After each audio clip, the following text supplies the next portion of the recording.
nak boleh. Assalamualaikum warahmatullahi wabarakatuh. Alhamdulillah, segala puji kita turunkan kepada Allah dengan mengucapkan Alhamdulillahirabbil alamin. Salam serta salam selalu kita limpahkan salam rindu kita kepada Nabi besar Muhammad sallallahu alaihi wasallam. Welcome to channel YouTube, selamat datang ya di channel YouTube Sudut Narasi. Ini kali yang kedua podcast Sudut Narasi. Pada sore hari ini saya ditemani oleh salah satu guru pondok pesantren Ustaz Nur Yakin, pondok pesantren yang terletak di Padang Pariaman, Kabupaten Padang Pariaman. Sebelum kita membahas tema, yaitu tema tentang persoalan pondok pesantren, bagaimana cara belajarnya santri di pondok, apa saja kegiatan ekstranya atau bagaimana dan lain-lain gitu kan. Nah, sebelum itu saya menanyakan dulu tentang profil dari narasumber. Nama siapa? Nama saya itu Robi Saputra. Mungkin tempat lain mungkin saya lahir di Aul Malintang. 10 Juni tahun 2000. Di Aul Malintang. Berarti di pondok pesantren Gus Nur Yakin itu berapa tahun? Saya kalau di pondok pesantren Gus Nur Yakin itu 6 tahun. Seharusnya itu saya 7 tahun gitu kan. Namun karena ada 1 tahun loncatan, karena di situ Buya memberikan peluang bagi santri yang berprestasi maupun yang mempunyai bakat yang cukup gitu kan, yang cukup keilmuan dengan sosial, maka akan diberikan bagi yang mampu diberikan tes, bagi yang lulus maka bisa loncat. Berarti itu bisa dikatakan dengan jalur khusus ya? Jalur khusus karena santri yang berprestasi, baik itu berprestasi di lokal maupun di asrama, maka diberikan jalur khusus. Jalur khusus ya. Berarti 6 tahun. 6 tahun. Kalau secara biasanya 7 tahun gitu. Oh, itu. Berarti termasuk santri yang berprestasi ya. Terbiasa sekali ini. Berarti di pondok selama 6 tahun. 6 tahun. Lalu salah satu yang membuat tuangku kan, pemanggilan tuangku kan? Tuangku. Kalau Ustaz kan, kalau itu Padang Pariaman bagi santri yang sudah cukup 7 tahun melewati semua prosedur yang sudah ditentukan oleh pihak pondok, maka di akhir pembelajaran tersebut setelah dikasih ujian selama 1 bulan cukup banyak gitu kan. Setelah itu barulah pondok pesantren Gus Nur Yakin itu khususnya memberikan bukan gelar, kalau gelar itu dari mama atau yang dari kampung. Itu khususnya kalau di Padang Pariaman bukan ustaz melainkan tuangku gitu. Seperti yang di apa? Berarti kalau tuangku khusus di Padang Pariaman. Kalau yang di luar ya, yang saya ketahui itu kalau pemanggilannya ketika dia sama ustaz, ada namanya kiai. Kalau di Jawa kan Gus, gitu kan. Nah, Gus berarti sangat berbeda sekali ya. Kalau kata orang lain lubuk, lain ikannya, lain padang, lain lalangnya. Berarti kalau pemanggilannya tuangku gitu. Berarti kalau seandainya nanti tuangku Robi ya, dipanggil oleh orang dengan nama, itu marah enggak? Itu apakah ada sanksi atau gimana? Kalau hal itu contoh ketika kita sudah diberikan gelar seperti tuangku, jikalau masih ada orang yang memanggil dengan nama, mungkin yang pertama tindakan kita mungkin hal memaklumi lah, kan tidak semua orang mengetahui tentang apa itu tuangku gitu. Itu yang pertama mungkin. Ya kita kalau memang itu kan tidak seluruh daerah itu yang memiliki tuangku, ada yang ustaz. Mungkin disinilah kita mengenalkan bahwasanya kalau ulama yang ada di Padang Pariaman itu bukan ustaz, melainkan tuangku gitu. Ada juga yang ustaz, namun kalau khusus pondok pesantren yang khusus ada yang ringan-ringan, kalau Nurul Yakin ringan-ringan beserta cabang itu memakai gelar tuangku gitu, bukan ustaz. Berarti kalau saya simpulkan tuanku ya, tuanku itu adalah salah satu gelar kehormatan yang diberikan oleh nini mama di kampung, lalu dikukuhkan di pondok pesantren, gitu. Oh, sangat biasa. Tepuk tangan buat narasumber kita. Berarti saya nggak boleh manggil Robi gitu. Biasanya enggak.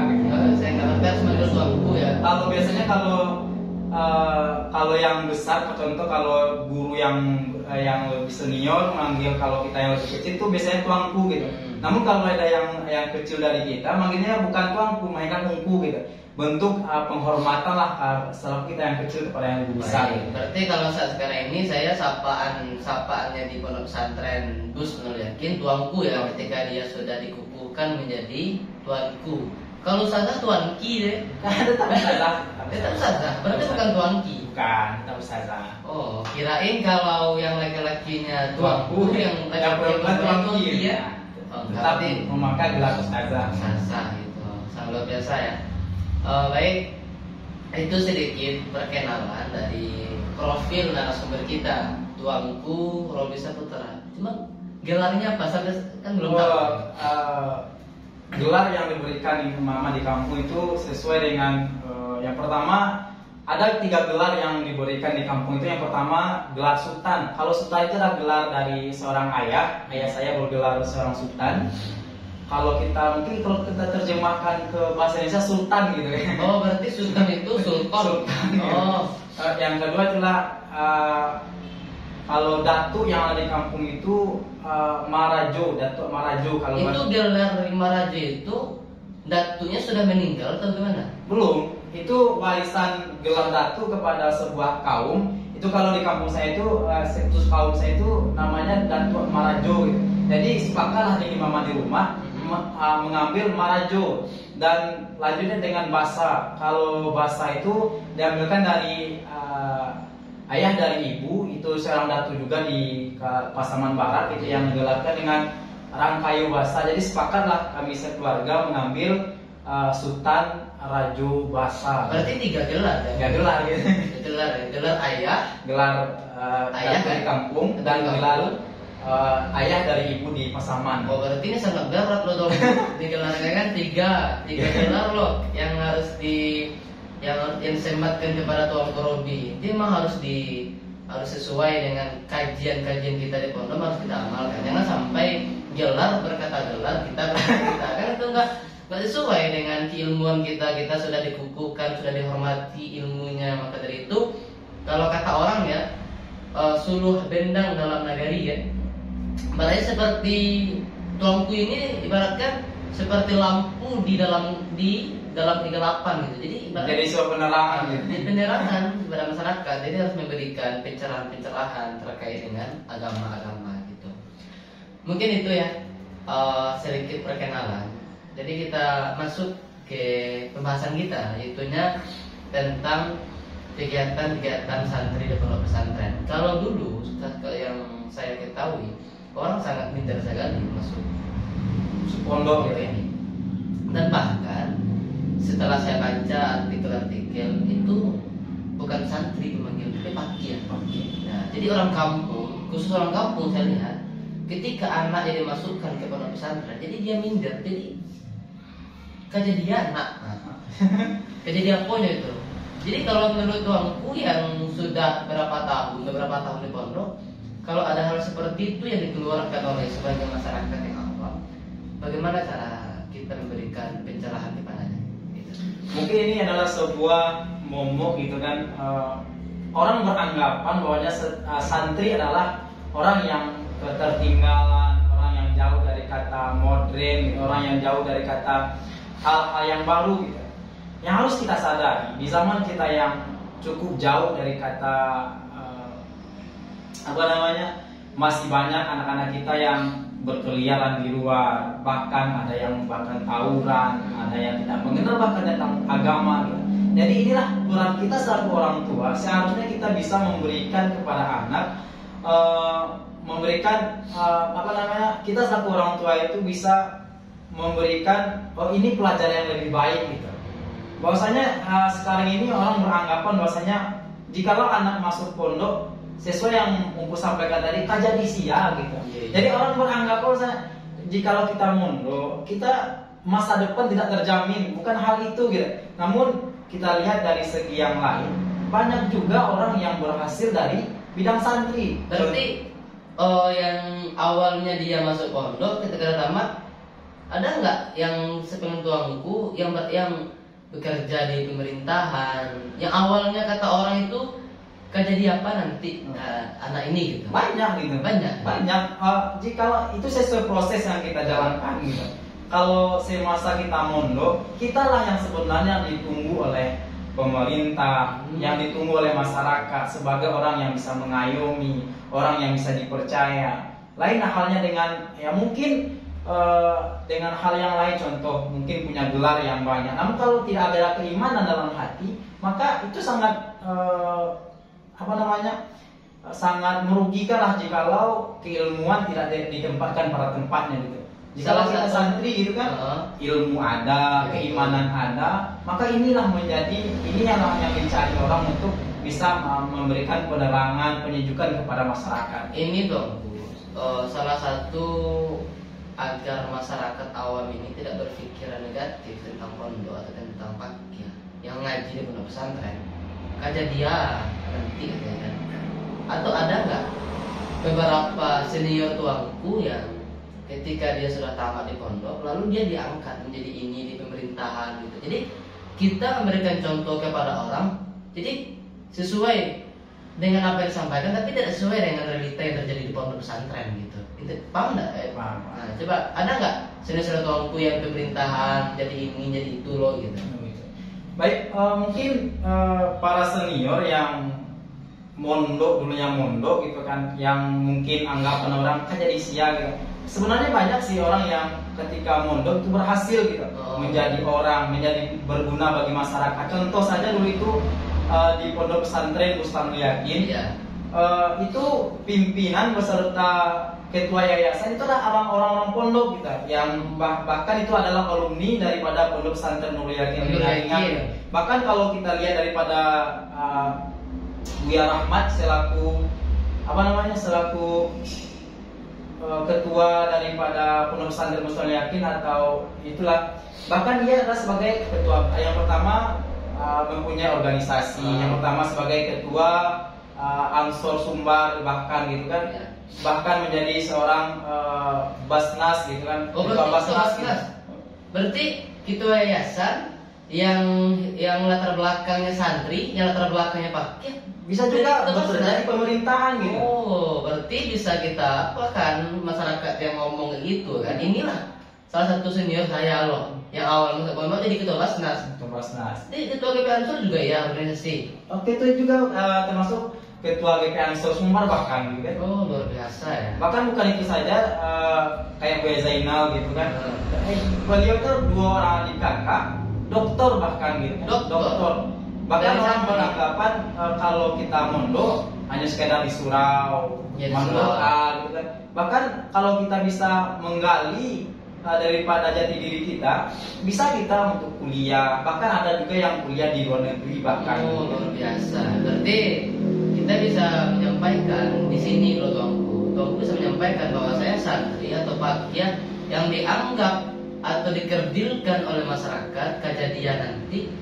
Ini contohnya sudah banyak. Ada yang sudah jadi dosen, ada yang sudah jadi dokter ya, dokter, ada yang jadi ketua ini. Berarti bukan beranggapan santri pakai kejadian nanti, intinya berproses terlebih dahulu. Nah, gitu. Tergantung proses yang dia jalankan. Berarti yang kuliah di luar negeri juga ada? Nggak ada, seperti ke Mesir. Itu bahkan tamatan yang kemarin, yang Bustanul Yakin yang tanggal 27 kemarin, itu ada tamatan 1 orang daripada Mesir gitu, bahkan dari Mesir gitu kan. Berarti yang tamatan Mesir itu alumni pondok pesantren Bustanul Yakin. Luar biasa ya. Berarti banyak yang intinya kan kalau kata tuanku tadi Bustanul Yakin ini adalah cabang dari ringan-ringan. Berarti masih dikatakan baru lah, baru merintis gitu. Berarti yang pusatnya di Nur Yakin. Kalau saya boleh tanya tuanku, kalau di Nur Yakin itu kalau alumni ingin kuliah, yang kata tuanku tadi itu yang ke luar negeri ada. Cuman mana? Mungkin kalau lewat jalur yang pertama mungkin lewat jalur prestasi gitu kan, seperti hafalan. Bahkan sekarang pemerintah pun membuka lowongan dikhususkan bagi seorang santri yang hafal. Bahkan kemarin saya mendapatkan info dari Ibu Saiful gitu kan, beberapa bulan kemarin, jikalau ada teman-teman yang hafal 10 juz bahkan masuk ke polisian itu tanpa dites gitu kan. Jadi selama ini kan orang beranggapan santri itu adalah orang yang ketertinggalan. Bahkan sekarang banyak beasiswa yang diberikan kepada santri dalam bentuk apresiasi pemerintah kepada seorang santri yang ikut berjuang gitu untuk menegakkan bangsa gitu. Berarti sangat luar biasa sekali. Berarti alumni Nur Yakin sudah banyak yang kuliah di Yaman, di Mesir. Berarti bukan diragukan lagi kalau kualitas dari alumni Nur Yakin dari cabang-cabangnya. Berarti sangat luar biasa ya. Nah, maka dari itu masyarakat jangan beranggapan ketika kita masukkan anak ke pondok pesantren, jangan beranggapan kejadian nanti. Nah, jadi lihatlah, tengoklah contoh yang sudah yang kita lihat gitu kan. Nah, contoh kayak Bana gitu kan, nanti dituahkan Bana. Berarti itu ya. Yang saya ingin tanyakan lagi di pondok pesantren Bustanul Yakin ya, itu kegiatan santri yang unggul itu apa saja? Kalau khusus di pondok pesantren Bustanul Yakin mungkin ada beberapa hal yang menjadi keunggulan di pondok pesantren Bustanul Yakin. Mungkin di setiap pondok pesantren itu mempunyai kriteria masing-masing, keunggulan masing-masing. Namun di pondok pesantren itu yang pertama itu ada hafiz Quran. Hafiz Quran ini kalau sistemnya itu bukan bagaimana ya? Setiap hari itu hafalan setiap hari, bukan maksudnya gini. Satu ayat satu hari gitu. One ayat gitu. Santri tidak terlalu dibebankan dengan satu hari harus satu lembar enggak. Namun untuk tahap pembelajaran tahap awal bagi yang kelas 1 itu satu ayat satu hari gitu. Untuk bisa lebih maksimal gitu. Itu yang pertama dari hafiz Quran. Yang apanya spesifiknya atau keunggulan dari pondok pesantren Bustanul Yakin itu ada hafiz Quran. Bahkan tiap tahun setiap ada perayaan pengukuhan gelar tuangku itu ada hafiz Quran, gitu. Ada yang sudah 3 juz, 4 juz, 5 juz, bahkan ada yang hampir mendekati 10 juz gitu kan. Bukan itu saja, sudah banyak juga ketika santriwan dan santriwati yang di pondok pesantren Bustanul Yakin ikut lomba kedua. Seperti kemarin ada Rizky Fajri itu juara tingkat kabupaten bahasa Arab. Bahkan ada juga Zaki Fernando yang mungkin anggapan orang luar apa sih anak-anak pondok. Bahkan kemarin itu menjadi juara 3 pidato bahasa Inggris gitu. Tingkat apa itu? Tingkat kalau nggak salah provinsi. Iya provinsi kalau nggak salah. Oh luar biasa. Zaki Fernando. Berarti kalau yang dari yang Bangku sampaikan tadi bukan spesifiknya bukan dari Hafizul Quran saja. Bukan. Berarti bahasa Arab juga masuk. Bahasa Arab juga ada. Bahasa Inggris juga ada. Oh berarti top tier ya pondok pesantren, luar biasa. Pondok pesantren Bustanul Yakin. Oh gitu. Berarti dari situ keunggulannya. Yang bagi masyarakat yang mau masuk pondok pilihlah pondok pesantren. Kita harus promosi di sini dulu. Harus promosi di sini yang ingin masukkan anaknya. Pilihlah pondok pesantren Bustanul Yakin karena banyak keunggulan dan kelebihan di sana dari segi bahasa Arab, hafiz Quran dan bahasa Inggris ya. Terus yang selanjutnya tuh yang bisa tanyakan, ada kata orang ya, ada santri yang pakil lah kalau di pondok pesantren apa kan pakil, yang setiap Kamis, setiap Jumat yang pergi ke rumah-rumah orang itu memang iya ada apa enggak? Memaki istilahnya memaki. Apa namanya? Memaki ya. Itu apa itu? Kalau saya anggapan orang asumsinya agak jelek sih. Itu bagaimana Tuanku agar memberikan edukasi kepada masyarakat gitu ya? Mungkin kepada masyarakat ini adalah sebenarnya mungkin ini perbedaan pondok pesantren yang ada di Padang Pariaman ya. Bahkan yang di luar Padang Pariaman mungkin gitu kan. Ketika santri yang ada di pondok pesantren Padang Pariaman itu mungkin kita tahulah gitu biaya masuk kepada pondok-pondok mungkin habis 11 juta ya, bahkan untuk bulanan mungkin habis 3 juta 2 jutaan gitu kan. Namun beda dengan pondok pesantren yang ada di Padang Pariaman, bagi santri yang niat untuk menuntut ilmunya tinggi, niat ngajinya kuat, namun dihalangi oleh faktor ekonomi. Terkadang kan ada orang itu niat belajar tinggi, namun karena terhalang faktor ekonomi akhirnya terputus gitu kan, nggak jadi mencapai seorang ulama gitu kan. Namun pondok pesantren di Padang Pariaman khususnya kan memberikan kemudahan bagi santri yang tidak mencukupi dari segi biaya, dari segi ekonomi. Berarti bukan santri yang ada di Padang Pariaman kan seluruhnya bukan dari orang yang mampu, ada juga yang kekurangan dari segi ekonomi. Maka di pondok memberikan memberikan kemudahan, yaitunya seperti Muhammadiyah. Muhammadiyah ini adalah apa itu? Muhammadiyah. Mungkin tidak ada. Saya belum tahu lagi itu Muhammadiyah. Serius? Mungkin tidak ada di pondok pesantren yang lain. Ya. Muhammadiyah ini adalah yang mana santri itu setiap Kamis maupun Jumat itu pergi ke rumah warga dengan maksud pertama mungkin meminta bantuan kepada warga. Itu meminta bantuannya seperti mau membawa proposal, Bu. Ini proposal saya santri di sini loh, di pondok pesantren Muslimin. Ini gua ada menyumbang nggak, apa seperti itu? Tidak. Kalau di Padang Pariaman bukan bawa kayak proposal. Melainkan ada sebuah kayak karung kecil. Kalau kami nyebut sih bunti gitu. Oh, bunti. Kalau yang lebih kerennya kuda putiah. Kuda putiah namanya. Kuda putiah. Itu apa untuk kuda putiah? Ukurannya paling segini gitu kan. Yang kayak karung kecil, gitu. Setiap Jumat itu dibawa di sana di sini. Oh, berarti sini sana. Yang pertama itu dengan mengucapkan salam di setiap rumah. Yang pertama mungkin menebarkan silaturahmi, memberikan doa kepada rumah. Namun ini bukan sistemnya bukan pemaksaan kepada setiap rumah yang dia datang, melainkan mana tahu gitu kan di antara rumah ada yang memberikan rezekinya kepada seorang santri yang menuntut ilmu gitu kan. Berarti itu bisa juga dikatakan apa? Kalau saya menilai pakaian yang pergi memakia dengan membawa bekal bunti itu, kalau saya rasa untuk melatih mentalnya juga. Melatih mental. Artinya ketika dia dicaci, ketika dia dimaki, dia dihujat oleh masyarakat, apakah dia sanggup apa enggak? Juga seperti itu juga yang sudah menjadi tuanku, ketika dia berpidato, berceramah di hadapan masyarakat, bagaimana ketika dia dilihat orang, dia menjadi caci? Apalagi sekarang kan banyak yang ustaz dia yang dicaci maki. Nah, berarti bisa, kalau menurut saya bisa juga melatih mental, ya kan?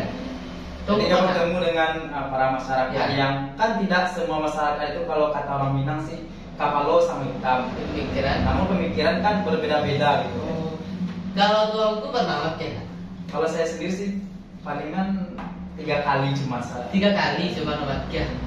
Itu bagaimana rasanya? Itu kelas 2 Nah, rasanya gimana? Itu rasanya pertama deg-degan lah. Oh, deg-degan.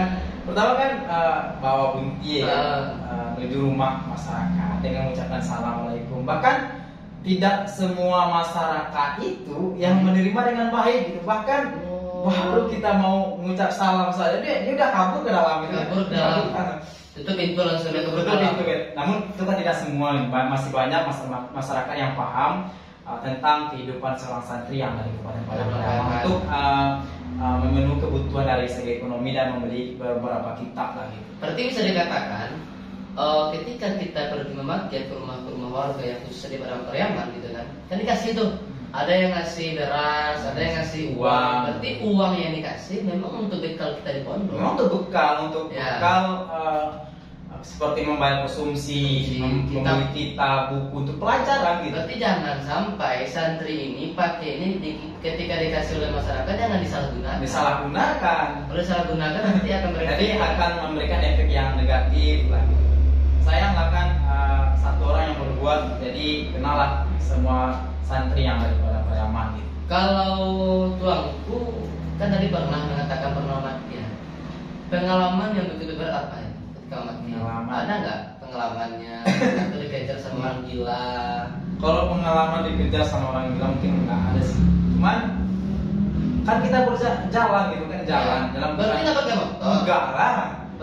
Jalan kaki kita bawa buntinya jalan kaki, mengikuti rumah-rumah warga setiap rumah gitu kan. Setiap rumah salam. Bukan pakai motor. Gitu.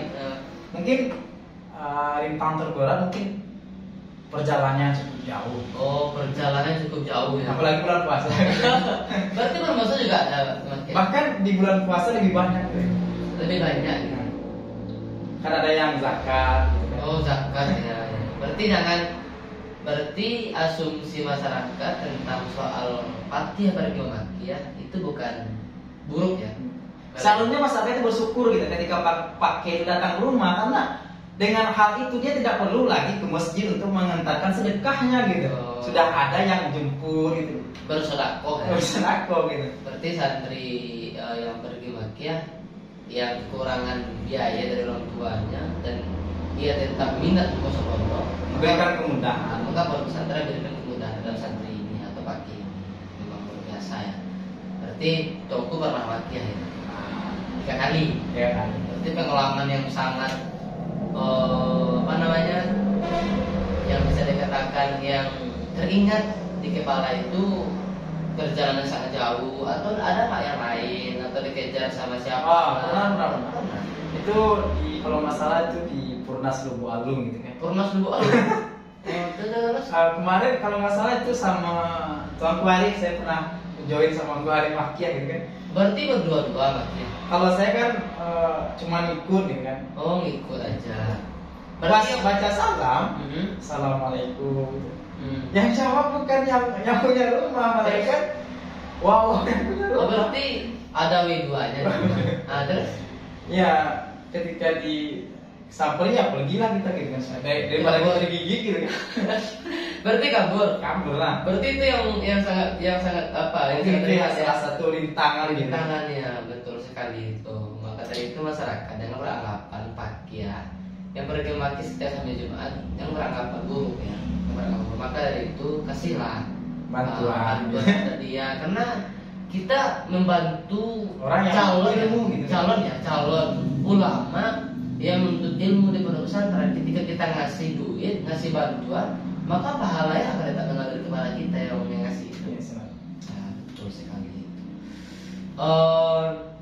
Mungkin itu tuangku pembahasan kita sekarang ya. Karena sebelum kita tutup, tuangku coba berikan pesan terhadap orang tua yang ingin masukkan ke pesantren gitu. Atau kata-kata mutiara juga boleh tuangku. Mungkin pada masyarakat yang di luar sana yang mungkin masih beranggapan bahwasanya pondok pesantren adalah tempat, memang pondok pesantren itu adalah kayak bengkel gitu kan. Bengkel memperbaiki dari bentuk segala yang rusak gitu. Namun dari hal itu kita harus memahami bahwasanya kita selaku orang tua ada tanggung jawab selaku orang tua untuk memberikan pembelajaran kepada anak kita. Jikalau kita belum mampu untuk mendidik anak kita sendiri dengan semaksimal mungkin, maka mari kita serahkan anak kita belajar di pondok pesantren. Setidaknya di zaman kita yang mungkin boleh dikatakan kita hidup di akhir zaman, coba kita lihat ya, berapa banyak orang yang sudah jauh daripada agama. Yang beruntung itu kita gitu, selaku orang tua, ketika kita mendapatkan anak yang soleh gitu kan, mendapatkan anak yang tahu diri gitu. Yang akan beruntung itu kita gitu. Karena ada sebuah cerita daripada guru-guru gitu. Ada seorang ayah ini mempunyai 3 orang anak gitu. Mungkin boleh cerita sedikit. Ya nggak apa-apa. Mungkin ada 3 orang anak. Yang pertama itu oke lah kita katakan itu si A, si B, si C gitu ya. Ketika si A yang mempunyai anak si A, yang si A ini pengen mengejar cita-citanya sebagai seorang tentara gitu. TNI. Yang kedua pengen menjadi seorang miliarder lah, orang-orang kaya gitu. Anak yang ketiga yang si C itu pengen menuntut ilmu. Sudah beberapa tahun kemudian, mungkin ada puluhan tahun, mungkin 10 tahun, 30 tahun mungkin. Ketika anak ini sudah sukses, yang TNI sudah mempunyai pangkat yang tinggi lah gitu kan. Yang satu lagi sudah menjadi orang yang kaya raya lah gitu kan. Namun suatu ketika dapat telepon seorang anak tadi dari saudara yang di kampung. Ditelepon, disuruh pulang. Ketika sampai di rumah, mungkin faktor ilmu agama yang tidak ada. Ketika seorang anak yang mungkin pangkatnya jenderal mungkin yang dari TNI tadi, ketika ayahnya mau dimakamkan itu diselipkan sebuah senjata, diselipkan sebuah senjata dengan tujuan ya nanti kalau ada malaikat yang tanya-tanya, kalau ada yang malaikat yang macam-macam tembak aja ya. Oh, tembak aja. itu anak yang tentara gitu. Ada satu lagi itu anak yang kaya raya gitu. Ketika ayahnya mau dimakamkan itu si anak tadi mengambil beberapa uang itu diselipkan kepada seorang ayah. Dia katakan sama ayah ya, ini uang. Nanti kalau ada mau jajan, mau beli hal-hal keperluan di sana, atau mau jogok malaikat silahkan. Ini ada uang gitu kan. Dan anak yang terakhir karena dia belajar ilmu agama, dia memberikan doa, memberikan sepucuk doa kepada seorang ayah. Dari cerita hal ini dapat kita simpulkan, jikalau kita tidak bisa memberikan pembelajaran yang benar kepada seorang anak, maka okelah kita mempunyai anak ada yang hafiz Quran. Bagaimana dengan anak yang tidak tahu dengan agama? Maka Allah akan nanti minta pertanggungjawaban kepada kita selaku orang tua yang sudah Allah berikan kepada seorang tua, ajarkan anakmu gitu kan. Jadi itulah tanggung jawab kita selaku orang tua. Mari kita berikan anak kita pendidikan yang mana kenal dengan Tuhannya, dengan Rohnya gitu.